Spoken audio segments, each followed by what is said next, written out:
How are you, sir? Good to see you.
Everybody here.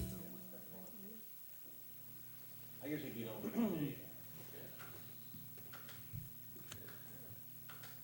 So you're doing well?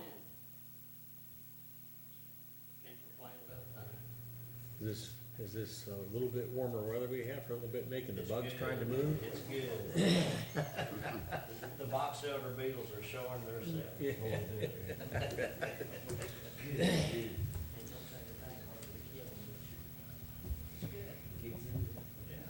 It's 6 o'clock, so at this time, I call the Anderson County Charter Commission to order. And that's the secretary, please call the roll. Commissioner Sunsifer, Present. Commissioner Alderson, Here. Commissioner Emmert, Here. Commissioner Isbell, Here. Commissioner White, Here. Commissioner Meade, Here. Commissioner Stanley, Here. Commissioner Smallridge. Here. Everybody's here. Please stand for the prayer of Commissioner Alderson and pledge by. Our Father, thank thee for being here today and giving your presence. Help us to do the correct things and the right things for our county. Thank you for the freedom to be able to do this, and hope that we do the right thing in the needed time. I pray for our service people overseas and at home, that you be with them. In your name I pray, amen. Amen. Amen. Dr. Stanley, You join me in the pledge?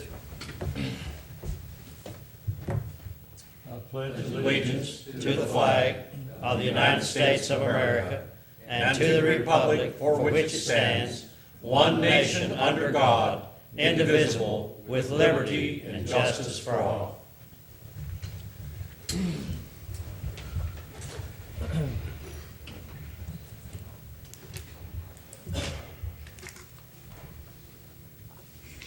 I'm assuming everybody got the agenda and a copy of the minutes from the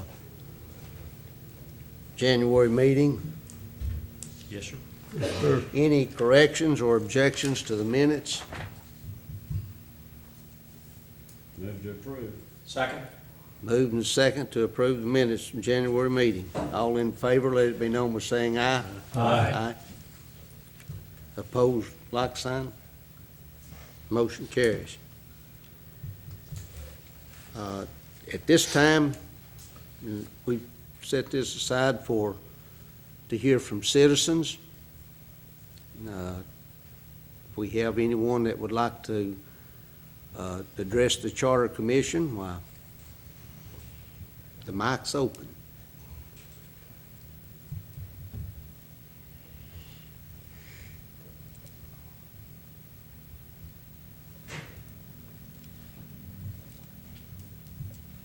At the last meeting, we talked to legal counsel, Jay Yeager, and we've got 2 office holders. Oh, we got someone approaching the mic? No. He's TV operator. And we got Gary Long and Tim Shelton here tonight, so, Mr. Long?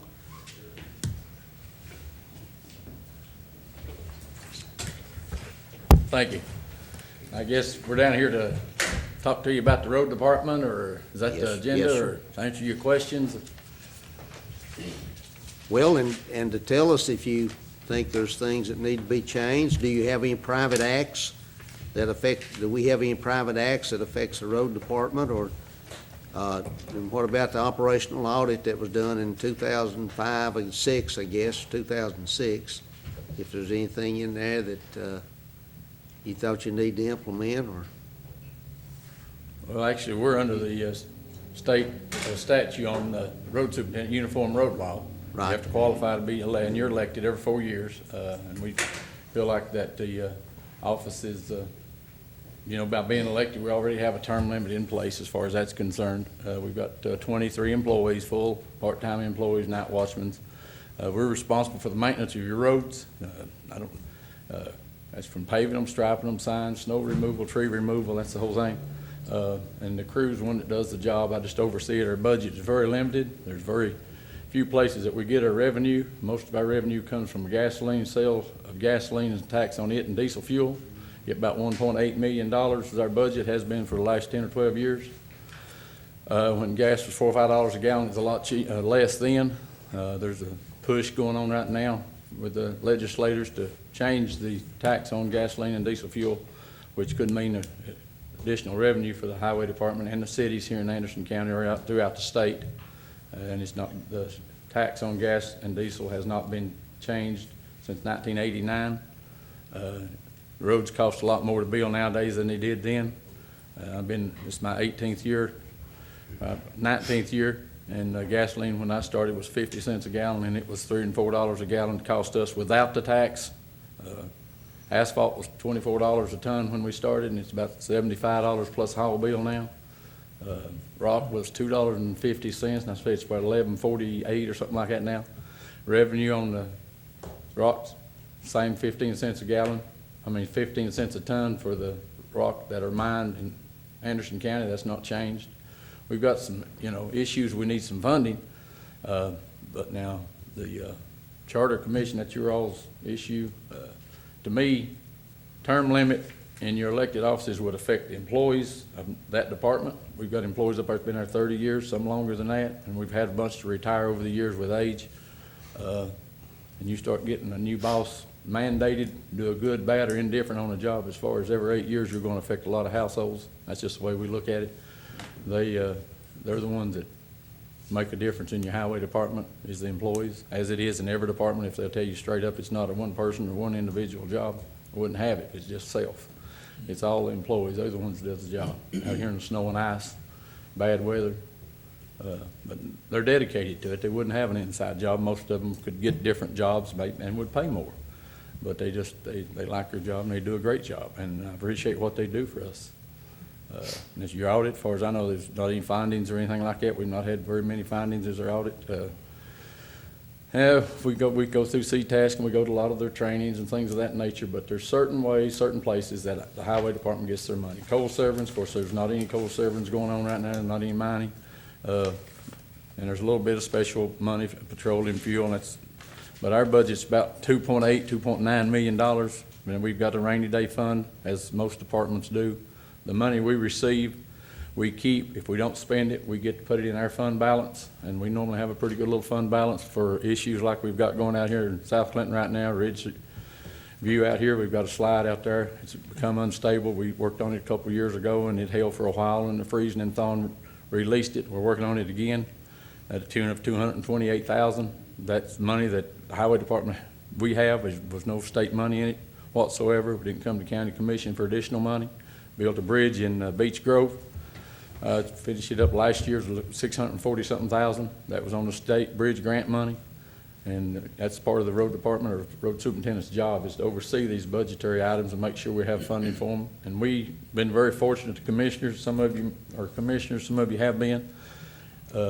We try to take care of what we get and do with what we've got. I mean, we got some vehicles up there at 73 models, and we're hopefully to replace them with some grant money, 80 cents on the dollar, state and federal money, 20 cents local money, but we're still working with the older equipment and managing to do so.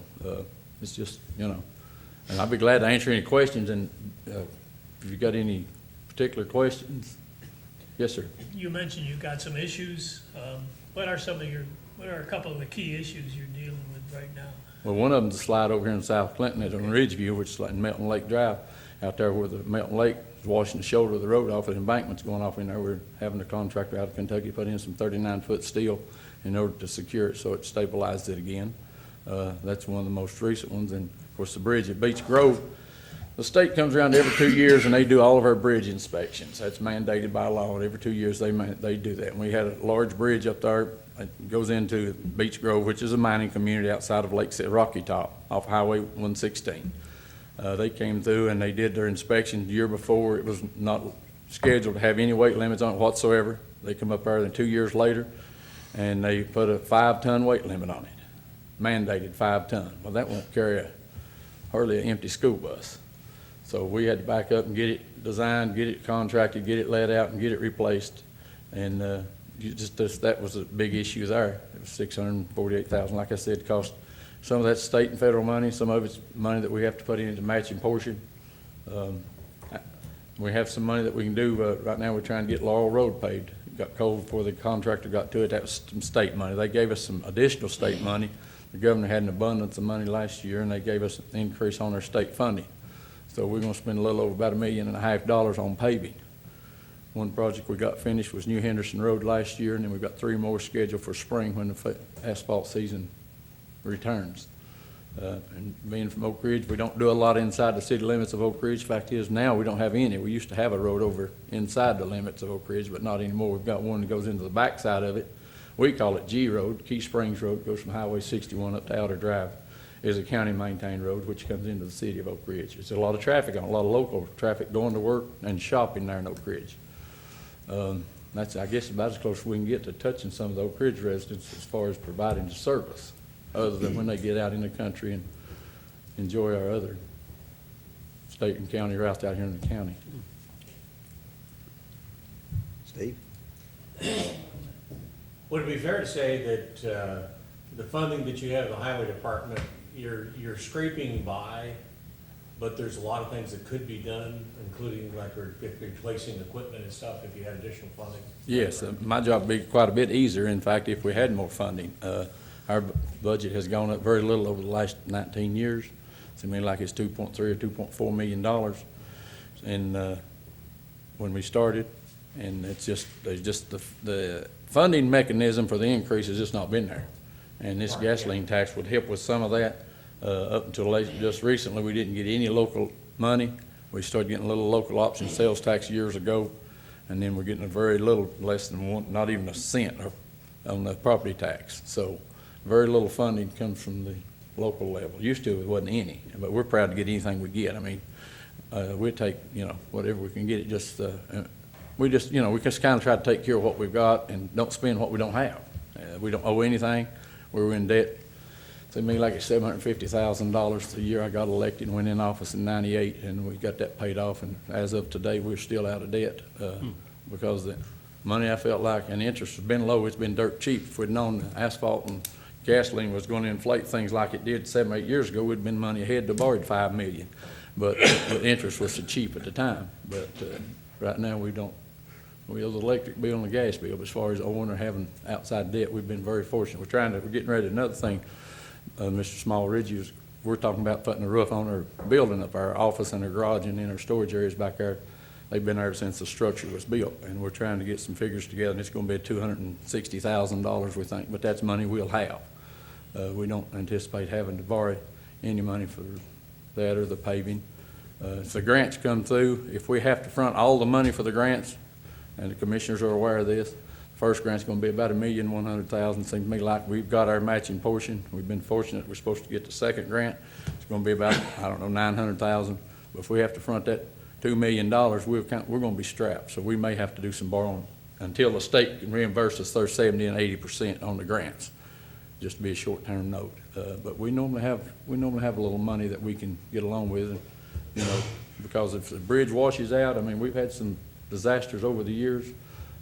We just feel like we have to take care of it, and we appreciate what the commissioners and what you all are here to do. I mean, any other questions?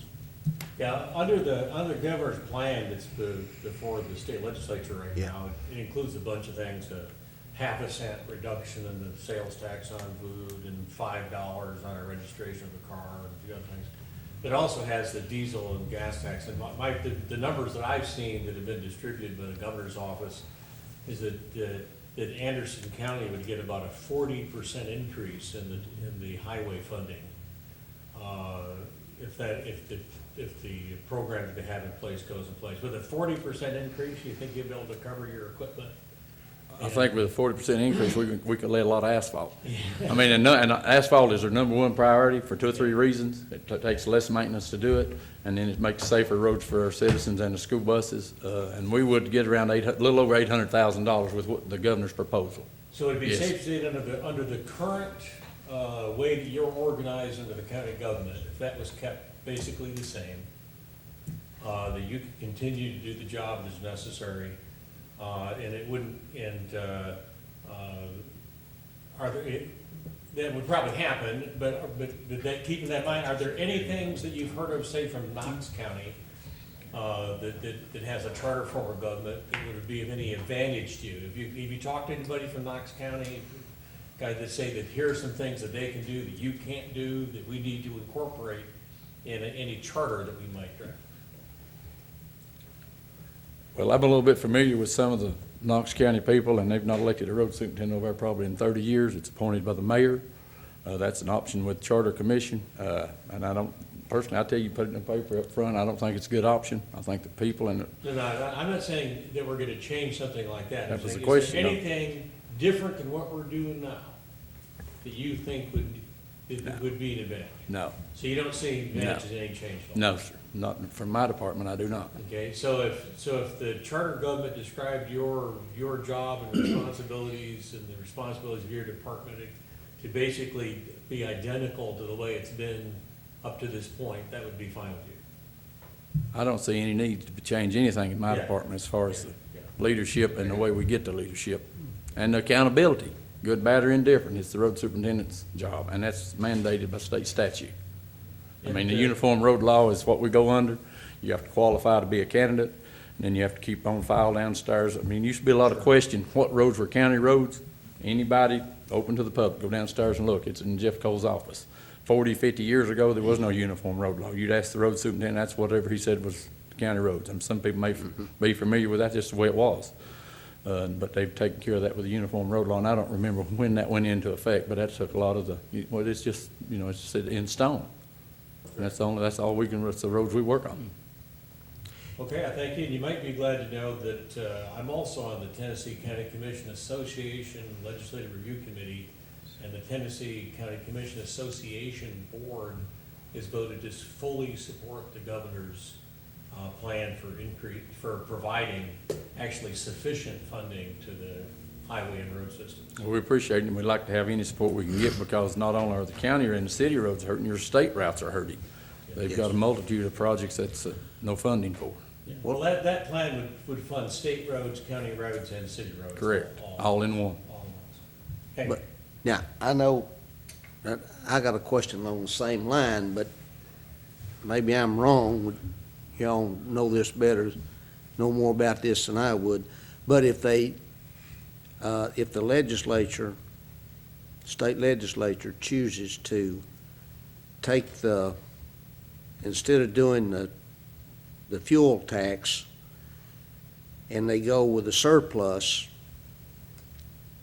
will the counties and the cities get the same, or will they figure into the same percentage if it was fuel tax that was increased? In other words, if they put $2 million into it, do they use the same formula to fund county roads as they do, or would it all go to the state roads and state infrastructure? To be honest with you on that, Mr. Stone Cipher, I don't remember what the breakdown on it was, but there is some other alternatives out there. And the rainy day fund, or the fund balance where you're talking about getting some of the money, that's a short-term, that's a patch. Yes. This fuel tax and stuff will be a long-term fix. And the good thing about the fuel tax is you're gonna have a lot of out-of-staters helping us keep up our roads. They're using them, and we're glad to see them. We love to see tourism and visitors and family come in, but that would give them an opportunity to be a contributor to our issue and make it an ongoing situation. And it'll alleviate a lot of the problems now and in the future. But to answer your question, we would share in it some, but I don't remember exactly how much. But Okay, thank you. thank you. One quick question. Jerry? Gary, in your, you mentioned a few minutes ago, or you mentioned about 30 minutes ago, actually. Been in session about 18. Go ahead. When the Charter Commission, when we were all candidates, term limits was a big issue. You mentioned a few minutes ago about how term limits would affect your men. Are you saying that your men would have, the older men would have been replaced? Is that what you were saying? I'm saying anytime you change administration, they have the ability to change employees. It just kind of goes with the job. You're a boss where you work spraying bugs, and if you want to fire somebody working for you, that'd be your choice. I mean, and that's the same thing with any of you. Dr. Stanley, he's a doctor, and I'm sure he's got something to say about his office help. If there's an issue, he gets it taken care of. But that's part of being in charge. And your road department, whoever the road superintendent is, it's their responsibility to take care of the employees, hire them, or replace them, in my opinion. Now, that would be a thing about the term limit. It would be an issue, in my opinion, if you got, in fact, to that point. Okay. But of course, I feel like I'm term limit now, every 48 months, 4 years. Why do you say you're term limited every 48 months? Because my job comes on the vote on the ballot every 48 months. Okay, all right, thank you. Yeah, I mean, and I personally would rather be chosen by the voters than by even this board or any other commission or anything else. I prefer to be answer to the public. Bad habit I got, I guess. Well said, thank you. Can I ask a question? Ask me. Maybe just because I'm more ignorant than most of you about this, but you have the equipment and the personnel that you actually do the road work, the asphalt work and all that, or do you bid it out? We bid the asphalt out, and we've got some contractors that does their asphalting. We bid that out each year. That's one item we bid out. We bid out striping of the roads, and we bid out the guardrail. But other than that, as far as the mowing, your state TDOT, they bid out their mowing, and they bid out some of their litter pickup. We've got a litter grant program that goes through the mayor's office. They do the litter grant and the pickup a lot of times with inmates.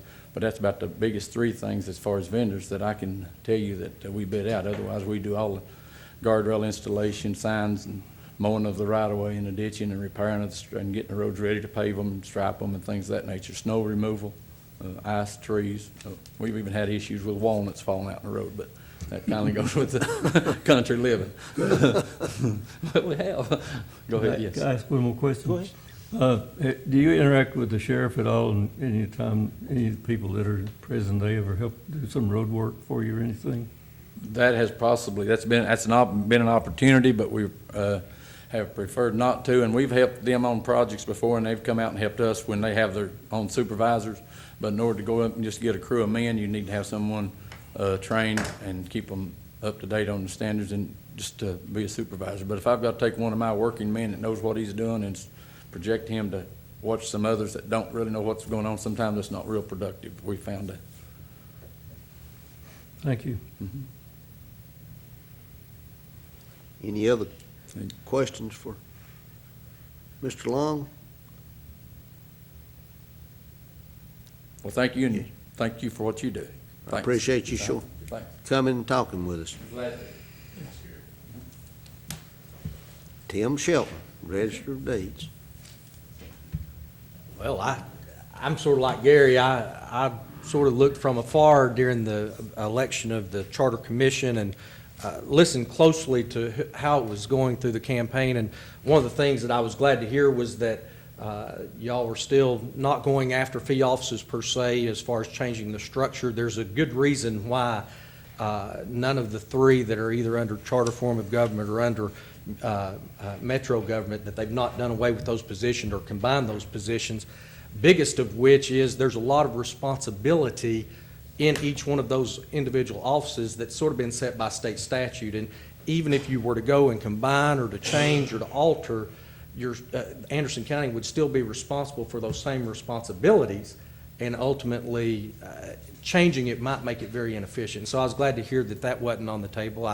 As I understand it, most of the folks that were running, not only yourselves but the others, really have been pretty pleased with the way that the fee offices in particular have been running, and I hope that you're pleased with how the Register of Deeds office has been run through the years, and worked very hard for you guys and worked hard for the counties, but county citizens. But I'm just here tonight really to help answer some questions you might have. If you're asking me what I would ask you to do with the Register of Deeds office, I would ask you to pull the Knox County Charter, pull out that section that says it's an elected position and governed by the state laws, and off we go, and that'd be fine with me. But if you've got some questions, I'm glad to answer them. I will add one other thing. During our operational audit back some years ago, the Register of Deeds office, and I think all the offices in particular, but the Register of Deeds office didn't have any negative findings. In fact, we had a great deal of praise on how we were structured and what we were doing.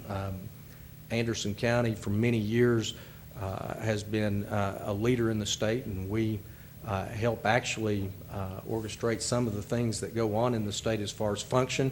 Anderson County has a great reputation with our legislators as being a county of example when it comes to the Register of Deeds office, but certainly some of our other offices as well. So take great pride in that.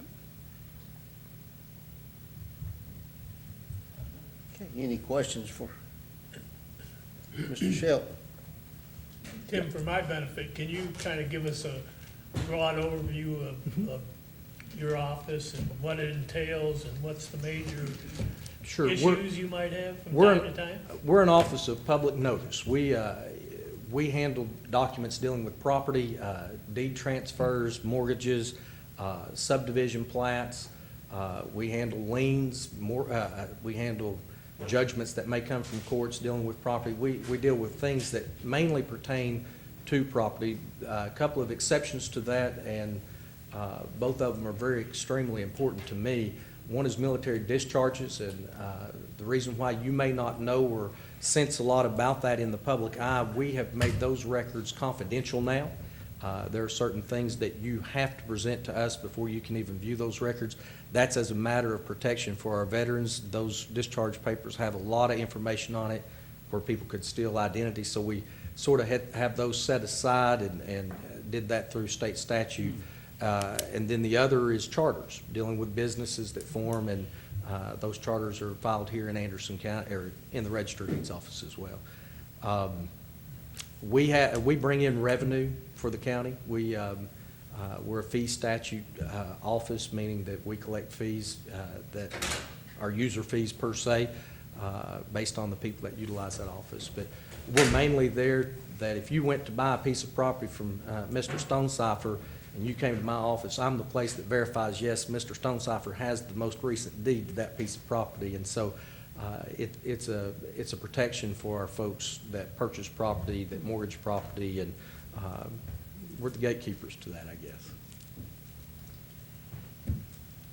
Dr. Stanley? So basically, I had the same question you do, but I was just wondering, so then the citizen would come in there, they would pay you to look up the information? No, they don't pay me at all to do that. That would be done by lawyers and title companies. That's actually practicing law. Even if I was a lawyer, I would not do that here in Anderson County. And the reason being, anytime you do title searches and things of that nature, you practice law, you put the county at risk if you're doing it as a servant of the county. And so we don't do that. That's why we have a law director. We let that law director handle those things, and their office does that. We don't do any of those things. We assist in helping people find things for themselves, but we quantify that by saying, hey, guys, don't rely on just us helping you. We'll get you there to give you some idea and some indication of what's going on. But at the end of the day, we recommend that you utilize the professionals that are licensed by the state of Tennessee to do those services. So we take that very seriously, not to put Anderson County at risk. But that is a very good question. And we've had people come in and ask us to do those things, and we help them as far as we can without getting into a situation of liability. Following up kind of on Steve's question, structurally, or is there anything that would help you do a better job or your department do a better job? Any changes that you'd be interested in us looking at? The problem that we have as the Register of Deeds office, one of the things that we have tried to do throughout the state is make all 95 counties identical when it comes to the Register of Deeds offices, and we've done that. If you go to Anderson County, it's the same as in Knox County, as the same as it is in Shelby County, as Davidson County, and we had to fight one or two times where in Shelby County and in Shelby and Knox, where they had a charter form of government, they wanted to do some things, and we sort of had to talk them out of that because of that continuity of making things the same and consistent throughout the state. And the state legislature is quick to not pass these little private acts for Anderson County that would change things that maybe Davidson County wouldn't do, because it is so important that we have that. And let me explain why. Today, there is this deal with Commerce where these banks and lenders, when they give you an estimate on what you're going to be dealing with as far as paying out for closing costs and all those things, when they do those sheets and those estimates, they have to be within a certain figure to get that right. And if they're in Anderson County doing that, and then they go to Knox County and those figures are different, now it makes it very easy for them to make a mistake. And if they get out of that, the penalties are pretty severe. You're talking thousands of dollars, not hundreds of dollars. And so we try very hard not to make those issues happen. One of the reasons why Davidson County, Shelby County, and Knox County still have most of the fee offices, in fact, they've got all the fee offices the way that the state has set them up constitutionally, is there is a lot of that similarity from county to county, and they really do treasure that as citizens, and that's one of the reasons why it stayed that way. If I may, one other thing I would say, I did not hear anybody in particular talking about the general operating officers, the elected officials during the election. As each folks came by and talked to me personally, all of them were sort of saying the same thing, and I say this to you, men, because you came and said this to me as well, was that the focus was not trying to change those administrative offices for term limits. And the reason wasn't that there's not times where you need to make changes. We know that. That's why we have elections. But the biggest concern was with those offices, longevity with employees, that consistency with employees helps brings costs down and makes us more efficient, because obviously you don't want to be training people from term limit to term limit, and generally that happens. You're getting ready to see in Knox County this next election cycle the effects of term limits on those general officers, and I don't think it's going to be as pleasant as maybe they were hoping that it would be, because there's going to be, for lack of a better word, there's going to be people that have to pay some political debt if they get elected, and that means jobs, and that means somebody's got to go for them to have a job. And I really unless there's a need for change, sometimes it's best not to change. And I would recommend that in the case of our administrative offices.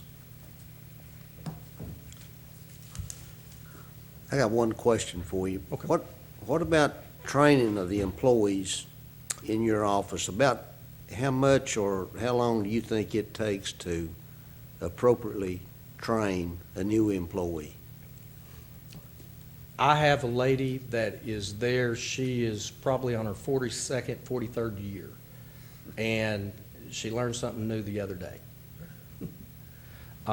Because the laws change from year to year, you're always having to learn. That's why it's so important that if they already know the basics of 5 years ago and then they're adapting change, it's a whole lot easier to adjust to that than a person coming in new and now all of a sudden a year later they change something in Nashville and it's changed what they just learned a year ago, and so now they're having to go back and learn it.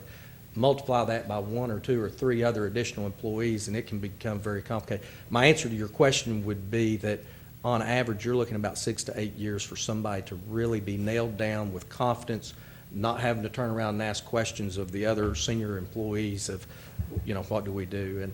And I'm proud to say that my office is a small staff, but at the same time, that gives me great concern because that means if one goes and then another one goes, now I'm down to half. And that is concerning. I have 4 ladies that work for me, or with me, I should say, and they do a great job. But their absence could cause some frustrations for that office. That's one of the reasons why we've maintained the staffing level where it's been, is just in hopes that we don't have 2 go out the door at the same time, and now here you go, you've got to train 2 more employees. And we'll deal with it as we have to, but like I said, about 6 years, about how long it takes. And just to clarify that, that's about how long it takes for them to finish some of the training that even CTAS provides to go through all the training that they allow us to partake in. It's about 6 years. Thank you. Any other questions? Now, Mark promised me I don't have to be here for 3 minutes now, so. Yeah. You took that at 15 minutes ago. If nothing else, Thank you. Thanks, Do we have any other department heads or office holders that would like to address the Charter Commission? Any citizens?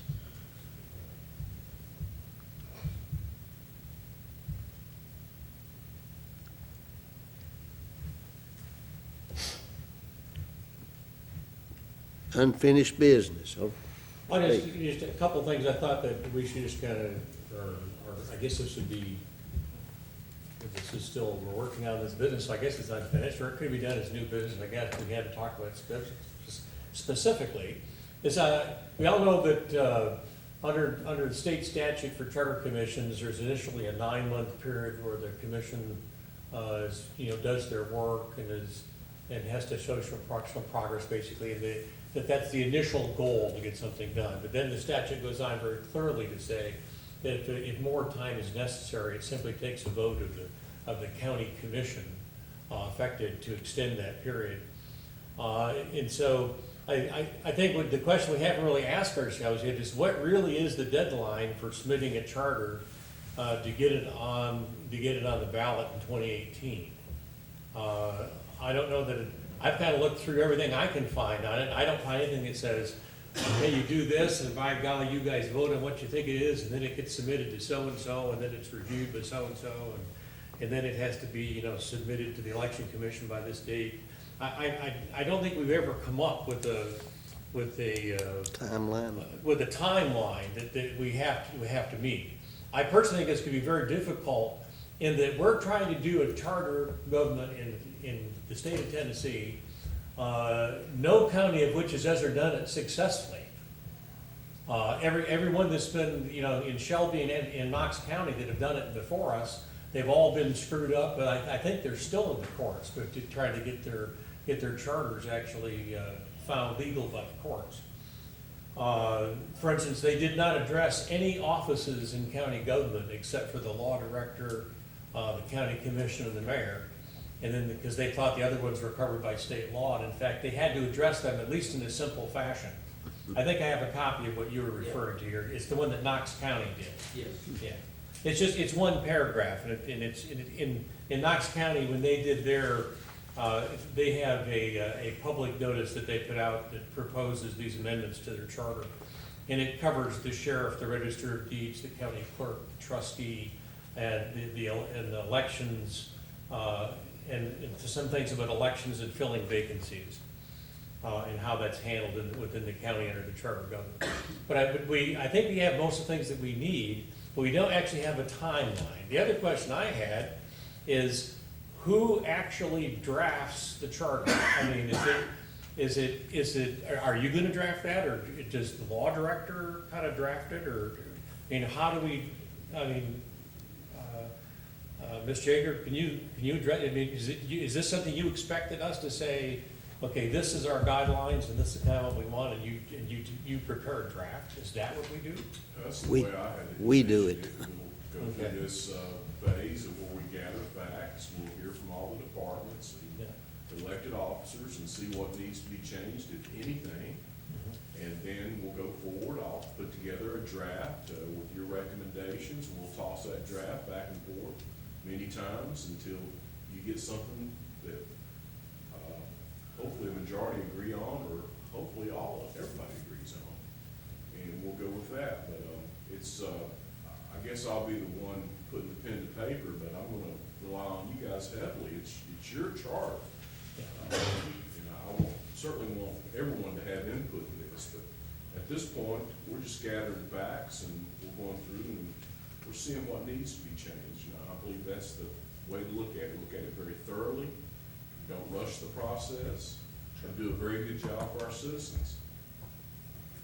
Sure, there's no reason to rush, and it isn't like we can say, gee, Knox County has a perfect charter that we could just kind of emulate, because I think they got some real problems in their charter now that they're sorry they did.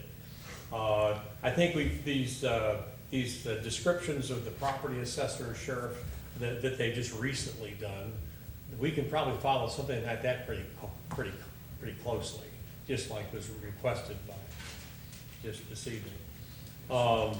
So if we get to a point where we say, okay, we don't want anything to change except the following things, then you feel like you could start to put together a draft that we could then bring before this commission and the public Yes, sir. for review. I'll Okay. use a lot of other help. I'll use these office holders, I'll use every member Yeah. here. And, Well, we're doing a truly collaborative effort. I expect whatever we do is gonna get very broad distribution. I wouldn't dream of changing the description of a department head's department without, that person being directly involved. These descriptions that are in this change to the Knox County Charter are pretty straightforward. They're a paragraph for each office. And they amount to looks like about 4 sentences each. Some a little long, but for, how lawyers are. I think that goes back to what Gary and Tim alluded on to. Gary's got the highway law, and it sets forth exactly what he needs to accomplish. Tim's got a large set of statutes that he has to follow. He alluded to the training that it takes to get his people up to speed. You'll see that also in the trustee's office, the sheriff, and the county clerk. They are bound by certain state laws that they have to fulfill. And That's right. Talk to them all. And a charter has to comply with all those. Yes, sir. Yes, sir. And so that's why, in fact, maybe it would be helpful for me just to read the Register of Deeds, a paragraph from this. This is what it says. The duties of the Register of Deeds are vested in and exercised in the county Register of Deeds. The duties, qualifications, oath of office, bond requirements, and compensation of the Register of Deeds shall be governed by the Constitution and laws of the state of Tennessee and this would be Anderson County, it says here Knox County Charter. The duties of this office shall include but not be limited to the responsibility for the filing or recordation of documents that affect the legal status of real or personal property, provided, however, that nothing in this section shall diminish the duties of the office of the Register of Deeds as prescribed by the General Assembly, although additional duties may be given to this office by the charter or by ordinance of the county commission. That covers, that's what it has to say about it. And then there's very similar reading things, like I say, for the sheriff, for the county clerk, for the trustee, to fill in those places that the Knox County initially did not cover at all and just left unmentioned in their charter and led to years of going back and forth in the courts. That's because there's very little guidance in Tennessee law on this whole issue. That's right.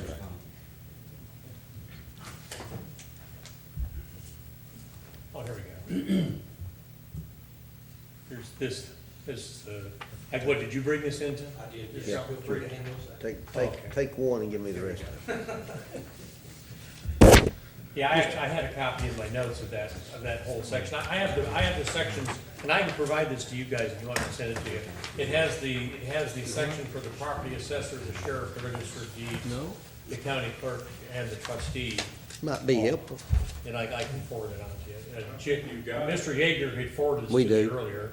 You have those. Yeah, it's in a public notice that, I don't see a date on this, it was an exhibit A to something. Anyhow, it's obviously, this is one of the things I think we can just kind of adopt. Mr. Chairman, what do you think? No, just saying that's what I was hoping we'd be able to get, is a little bit of direction, a little bit of feeling about where we're headed, and also be looking at this timeline, because, I mean, if we have to be done by a certain time to get it on the ballot, we need to recognize that. On the other hand, I don't think that because we're trying to do something right the first time, because charters, once you make them, are very difficult to change.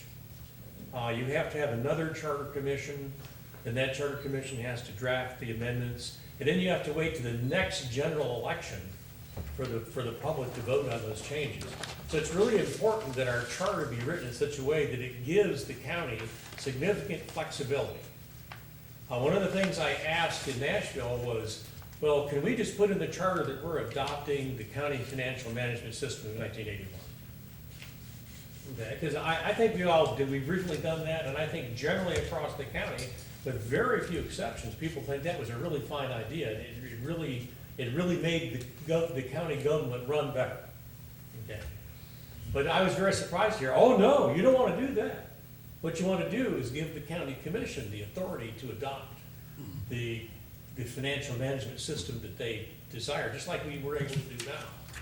So just in case there's some change, that gives the county commission also the authority to adopt that change that the state did. Okay, or if there's there's a county financial management system of 2017,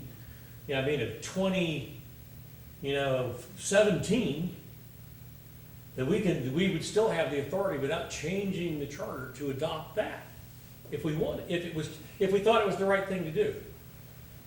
Instead of tying yourself to some specific statute which can be changed and altered and even repealed by the state legislature. What do you do then if you've adopted something and the state legislature repeals it?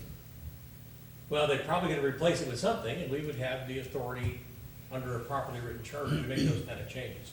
So we have to build in that flexibility, but we're talking about something that's new, because we have to comply with state law.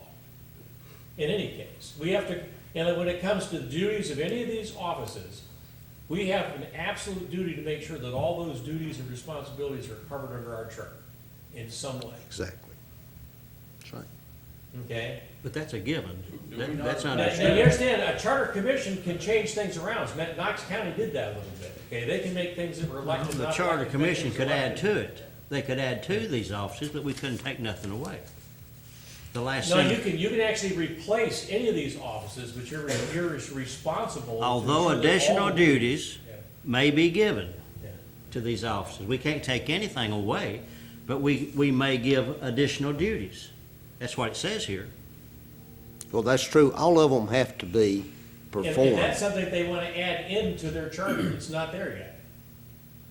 And there's an Attorney General opinion that says you can actually change the names of the offices if you want to. You can actually change it around, but you have to make sure that by God you cover all the things. And so it doesn't make any sense for us to make those kind of changes. And I don't think anybody on this commission is in favor of changing the clerk's office to something else's name or mixing up the duties or changing anything.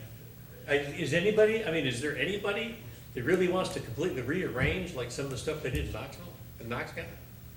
I don't think I so. think the people spoke during this election, they don't want no changes. And I absolutely agree. That's why, Well, then- that's why I'm recommending we don't change anything. Then Mr. Well, then why are we going through all this talk? Because we have to write a charter that has to include everything. That's Do we my have to write understanding. a charter? Why could, if this, That's the problem. excuse me, Mr. Chairman, may I speak? Go ahead, Mr. Alls. I guess my question is, if we wanted, if this charter commission agreed to keep the county government a constitutional government, then can we make that a motion, and if it's voted in, present that? The way it looks now, this is from serious consultation, this is not Jay Yeager's opinion, because I don't like the opinion myself.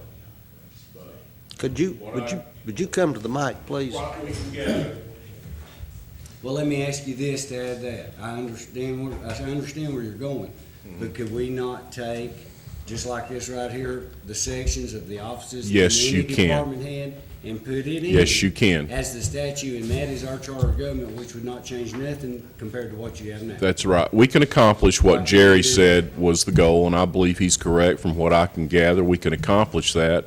But from what's been told to me, this is people at CTAS, this is people at Knox County, this is people at Shelby County that's been through it for years. You have to put something down on paper. So that means 1,900 and so people can force you to write a charter. And I don't think that's the way the law should be, but that's my opinion. That's not my professional opinion, that's my personal opinion.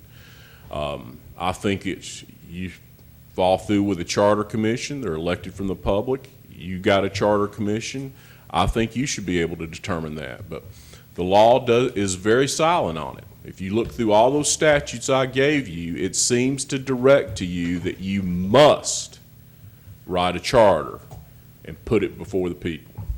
Now, to accomplish the goals of what Mark and Jerry was talking about, you simply have to put it down on paper that this is the way we're going to do it with no changes. And I've argued with these people, but they know a lot more about it than I do. This statute was passed in haste in 1978 in the Constitutional Convention. There was some problems with a few cities trying to take the entire counties, and Memphis trying to take Shelby, and Knoxville trying to take Knox, expand their limits for the entire, and they felt like this was the way to go. Well, you can see there's very few counties that have even attempted this across the state. Most of them have been failed efforts. And that's because what it amounts to is you get those names on that petition, they're 10% of the folks that voted in the last governor's election. We had that was 1776. I believe they ended up with over 1,900. Those signatures right there, and we can debate on whether or not they knew the true facts or not when they signed the petition, those people can force you to rewrite county government. And but the way I'll take your input, but the way I hear it is we want to write it the way it's been going on until we find something different. Now, we're early in the process. You may come across something and say, we think we need to change this. We think even the elected official department head thinks we need to change this, and that's fine. But I foresee you're going to have a lot of elected officials standing before you like the two tonight saying, we're fine exactly the way it operates now. And it works smooth for them. We've got very good elected officials. I can't think of this county what would happen if all of a sudden we lost people like Gary Long, Tim Shelton, Jeff Cole, Rodney Archer, Paul White.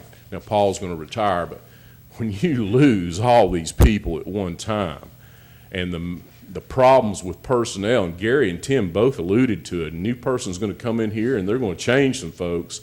You're talking about immediately having an undertrained and very weak workplace as far as the skills necessary to accomplish our mission here for the citizens of this county.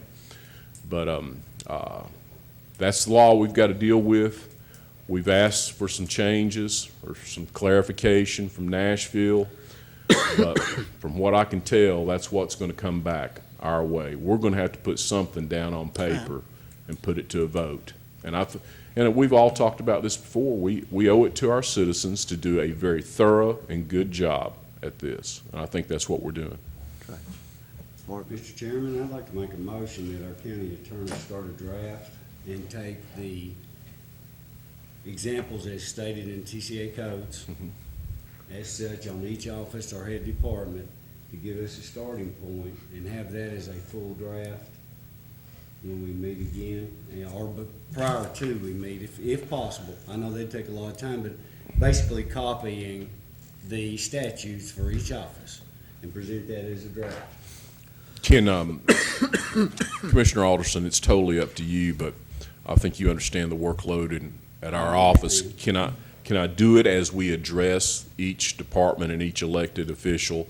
Like next month, I can bring to you maybe some Gary stuff and Tim stuff, and we'll look at that, see if they're okay with it. We'll move on to the next two, and I'll write those, and we'll put it together. We're gonna run past the 9 months. There's And not a problem there. Well, I know, but, I mean, are we meeting just to meet, or are we gonna accomplish something? We're gonna You know, accomplish something. And I think just having two a night, and I thought they could respond by email also. But that would be fast, whatever the committee wants. Well, I can pick it up and we can try 3 next I think month. you'll go with 4. Go with 4 next month? Okay. And let them know that we, what has happened tonight, and we understand the two from here, but we basically know what they're saying. Don't be repetitive, but if they've got to change, bring it to us. If they don't, that's fine. Okay, that's the word I'm going to get out to the All next right. group. Next I'll month, make that as a motion. next month we'll have 4. Okay. Mark, can you write that motion down to get it, say that You we got need it? a motion and a second. We got a motion. I just got that you made a motion for the law director to work on a draft, and then I can listen to the recording and go from there. Well, just go ahead and put in pursuant to the statutes of each office and department head, and covering the ones that we've already heard. Now, do we have a second? Yeah, I'll second that. That's kind of the direction I was headed anyhow. We need to get to We that. got a second. All right. Discussion, Dr. Spaulding. I just want to be sure we, listen to, we may hear from citizens, and we may hear something different from some of the other department heads. I just don't want us to rush to appear that we're just rushing to judgment on this. And I certainly understand the point in what you're saying, Mark, but I think we need to keep somewhat of an open mind, at least, for the next 2 or 3 months. Oh, I agree, Mr. Sean. I won't take that away as far as from hearing and being open, but we've got to start somewhere. And if we don't have something to look at, and we're just sitting here doing this, and okay, we're gone, then what are we gonna have to change or address or do? Well, I'm just getting something on paper. any other discussion on the motion? I guess my concern is if we sat here as a group and think that we have to change something. That, Dr. Small, that's my concern. I hope we don't think that we have to change anything. If somebody comes along and comes up with a real good suggestion, I'm all ears, but I hope we don't sit here thinking we have got to change something to satisfy these 1,900 people that signed this charter, this petition. That's my concern. Very good point, Jerry. No, I think you got to elaborate on the motion just made, but I'm sure your intention is, we want something that reflects a charter that changes literally nothing in the way we actually do business.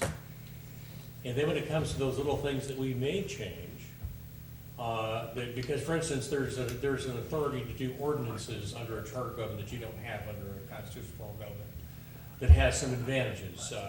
You can have county ordinances against speeding, so therefore when someone is stopped for speeding by the sheriff, the fine they pay comes to the county instead of the state. I mean, that's not a biggie, but it's still one of the things that is a little bit different under charter form of government.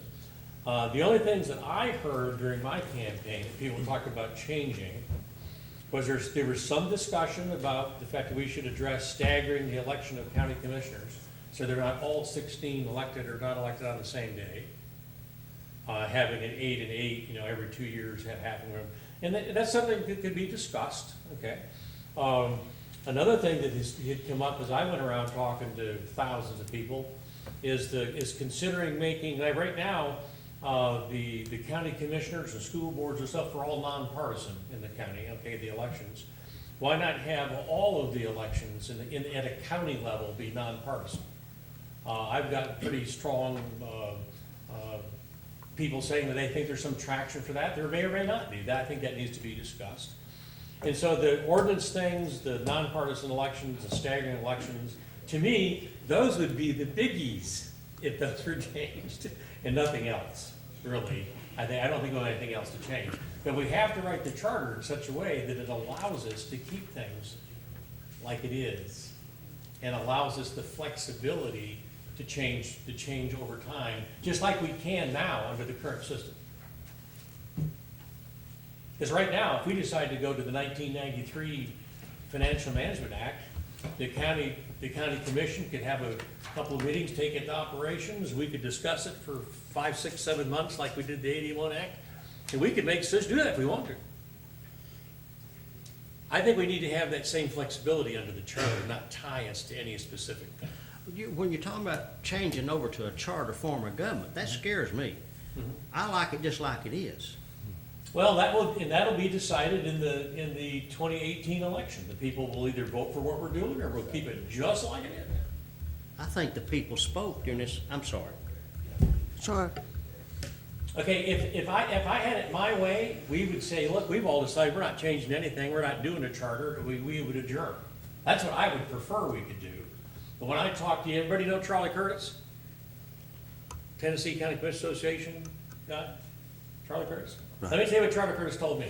If you guys don't come up with a charter, you will all be ousted, and the state will order your county to have another election for charter commission, and you will have a charter commission. That's what he told me. Now, he's not an attorney, but he doesn't usually talk from nothing. You know Charlie, right? No, I don't think I know it, but I wouldn't take legal advice from him, I tell you right now. Okay, well, he didn't do that on his own. He went and talked to CTAS Legal, and that came back from their head legal staff. Same people that have been talking to our law director. The problem is there's not a lot of law about this, because it's never been done right before. I can tell you that there's already precedents. If you're doing an amendment to a charter, because Oak Ridge has already done that with their charter, because they're a charter government. They met and decided they weren't going to amend anything and adjourned. And so there's already precedents to say that amendments to a charter you can just decide not to do. But the word we're getting from Nashville, I would love to hear something else. Maybe we need to ask for Attorney General opinion specific to what we're doing. Because I'm personally aghast that a small minority of people, about 2% of the population, many of them that were misled, can sign some document and force us to change our form of government, I think is outrageous, and I think the state law needs to be addressed. Well, I think we need to vote on this motion, but I think Well, we need to write this in a way to where that we can ride the back of Jay Edgar to court if we have to. Right. Still in discussion. Thank you, Chairman. I just want to say I agree with Dr. Smallridge. I don't think we get in any rush about this. I think I really appreciate Gary Long coming up and saying what he did. I think that's very informative. I think the people need to hear that type of talk right there. I appreciate Tim Shelton coming up and saying what he did. I think all the departments need to come up, whether they agree or disagree, but I think they're all going to agree with Gary Long and Tim Shelton, but I think they ought to be the ones saying that and letting the people hear that. I think if there is a change and it's good for the citizens, then we need to hear it. So I don't think we get in any hurry about this, but I think we're all pretty much leaning and agreeing on the same thing. But I do think we owe it to the citizens to show that we are trying and we are attempting to do the right thing, and I just think that's a good thing to do. But I agree with Gary Long, and I agree with Tim Shelton. I agree with Dr. Smallridge. I agree with Jerry White. So, but I think we ought to at least hear the departments, hear them out, and hear what they have to say. And that's all I have to say. Thank you, Chairman. Thank you. Yes, we're gonna listen. We were elected to do that first and foremost, to listen. Now, we got a motion on the floor. Can anybody I'll second it. tell us, we got a motion and a second, but I need to hear the motion. Need to state it before we vote. Yes, for Mr. Yeager to use the statutes that is already present for all offices per TCA codes, and that a draft be started with what the ones we have heard of tonight, the road superintendent and Mr. Shelton, Register of Deeds. And that's basically it, because we've already gonna schedule 4 for the next time. All right, Yes, sir, I got it. and all in favor of the motion, let it be known by saying aye. Aye. Opposed, like sign. Motion carries. So, well, we'll go to new business. Any new business other than what we just did? We're gonna have 4 office holders for next meeting, correct? At least, Under new business, Hopefully. or invite 4. yes. I'll try to get 4 in here. And then, and I think that's for the March agenda, and also, we'll put timeline for completion on there, time permitting, after we hear from what shows up.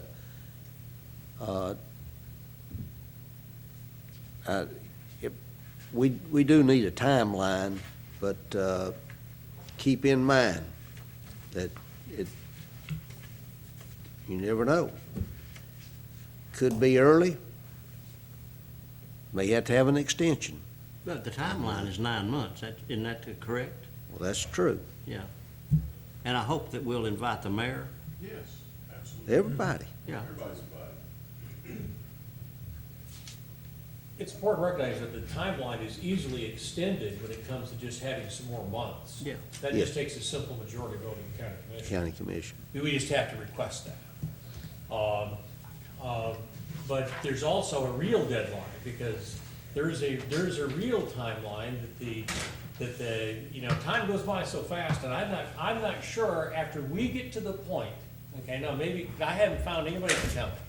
When we get to the point where we say, okay, we got something that we think is good, this is gonna keep things just like what we want, it may or may not have made any little minor changes to something, and we all say aye, we all raise our hand, and we say that's it.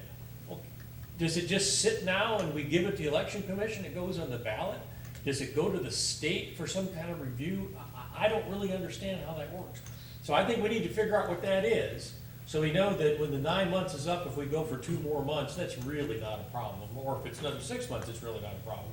But there's gonna be some date, there's gonna be a requirement that this thing has to be finalized and ready to go, so it can be on the, in the general election before the people. Where they decide, yeah, we're gonna go with this new thing, or no, we're gonna keep it just like it is. But I think what we owe the public is we give them something that we think is actually pretty good, it complies with the law, it complies with what we're required to do under state law. And if people decide that the way that it was going, keep in mind, the way we were doing business changed just before this came up. But to keep it like it was with the, you know, currently, which is, I think, the goal of most people on this committee, we have to have a charter that says that. I mean, and these things that they did for these offices that Knox County did, that's what this says. We're gonna do these offices in accordance with state law. But you have to have something that says that in the charter. And so I think for a bunch of these offices, it's pretty straightforward. For some of the other offices, like for the mayor's office, it might be a little bit more complicated than this, okay? Because it's not as well specified under state law. There's all kinds of flexibility for how you can do the mayor, particularly under a charter. So there are some, even though this 9 months is kind of set aside initially, usually the only time that I think that is gonna happen based upon looking at history, that only happens when there's somebody that's pushed to do the charter that won all the seats on the charter commission, and they end up getting it, they have it all ready almost before the election. They know exactly how they want to change county. Well, we know, And, We- and so we have to identify that timeline to make sure that we don't get to where, oh my God, we can't even get on the next election. Now we got 2 more years before we can do this. That's what we want to avoid. yes, we will. Any new business?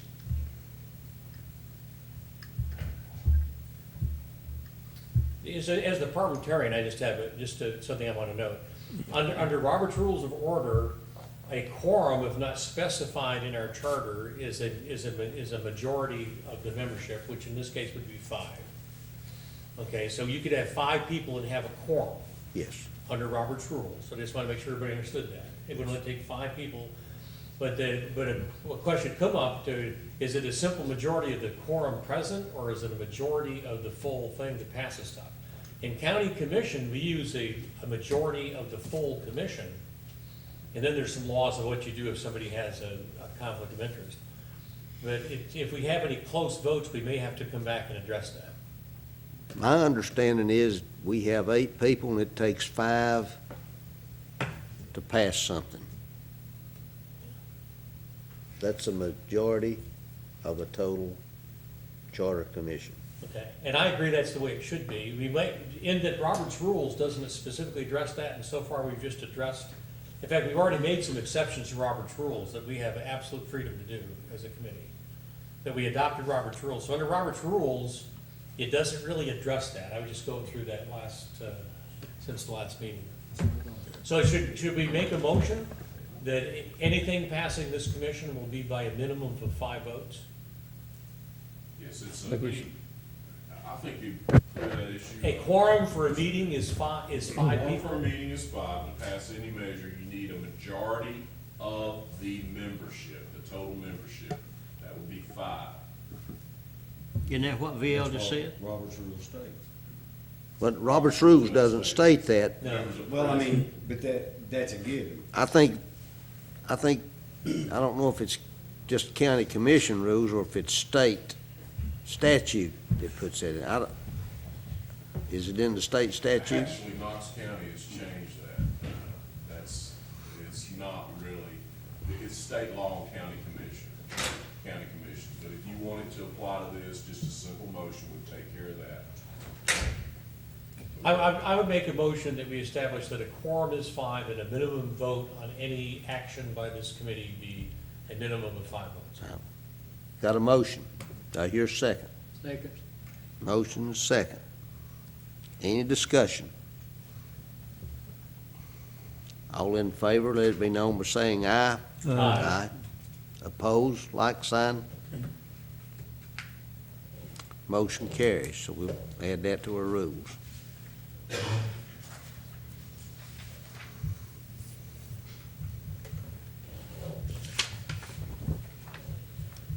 Any announcements other than, what's the March meeting? Would that be on the 6th?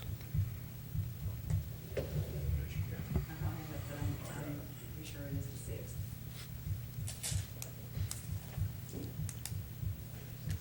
Yes, you are correct, sir. Okay. That meeting will probably take a couple hours, so just be prepared. Okay. I just, I just had one clarification, one point. We know we're going to have a charter, right, of one form or another. What is the process for amending that charter afterwards? Do we have to go through the same, or would the citizens have to go through the same process they did for the original decision to have a charter commission, or?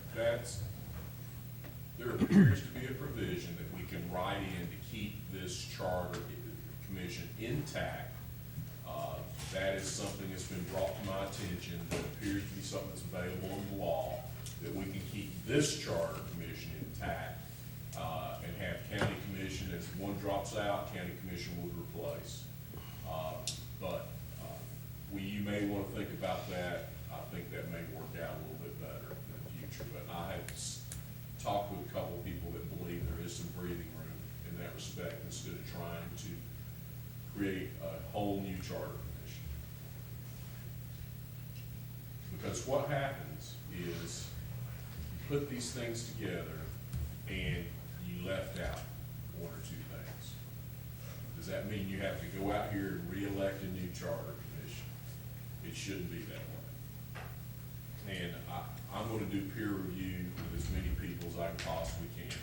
I know the Memphis, county attorney that's been in that job, both him and his dad for years. He's now at the airport authority.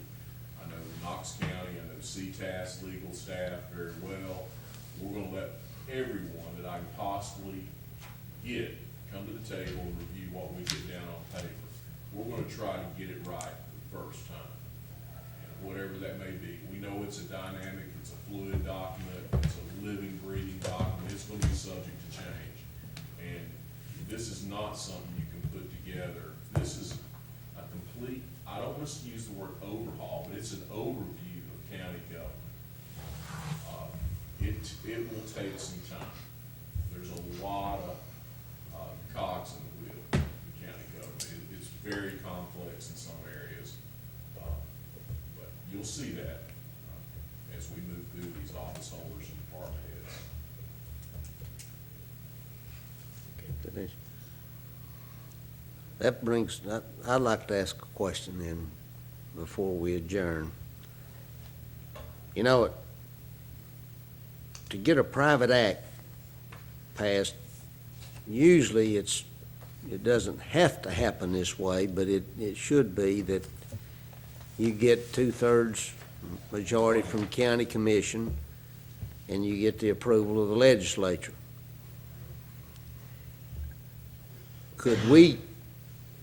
Would it be possible to put, now I'm not talking about private acts, but I'm talking about changes, if we adopt a charter, that we do changes to the charter the same way? Yes, sir, that's possible. And there's also, you can adopt what a lot of municipalities do when there is a change, or the county commission adopts an ordinance. If that power is bestowed upon them by this group, then it requires you to have 2 readings. You see that a lot in municipalities. Yes, there's flexibility there. Okay. I'm a firm believer. I think county commissions need to be in. 2/3 on the back end is required. My- 2/3 on the front end on a private act is what they want to see. They want to make sure that there's votes there to adopt it on the back end. Additionally, it takes 2/3 after the state's government. That's what I'm talking about. Yeah, I mean, but on the front end, they like to see, they want to see 2/3. And then on the back After the end. state passes it, it takes 2/3. That's what we were but- just talking yeah, about. yeah. Well, that's the thing, because I'm a firm believer, county commission's in charge. That keeps the people in charge. That's right. I hear a motion to adjourn. Motion to adjourn. Meeting's adjourned. We charge $37. So we're gonna have a charter. It's a law, that's part of the law that they passed, you have to be in the charter. So we're going to a charter favor. Change. That's just what we're just. No, that's what I say. Oh,